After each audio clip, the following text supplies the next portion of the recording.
భారత్తో మయన్మార్కు 1643 కిలోమీటర్లు సరిహద్దు ప్రాంతం కలిగి ఉంది. మయన్మార్ భారత్లోని 4 రాష్ట్రాలతో సరిహద్దును పంచుకుంటుంది. అవి అరుణాచల్ ప్రదేశ్, నాగాలాండ్, మణిపూర్, మిజోరాం.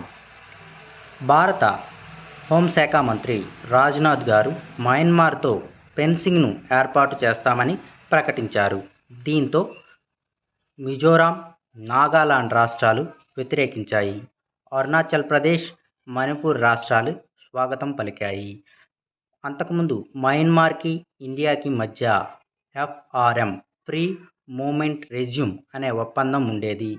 దీని ప్రకారం వితౌట్ వీసాతో మయన్మార్ ప్రజలు భారత్లో 16 కిలోమీటర్ల లోపు, భారత్ వారు మయన్మార్లో 16 కిలోమీటర్ల లోపు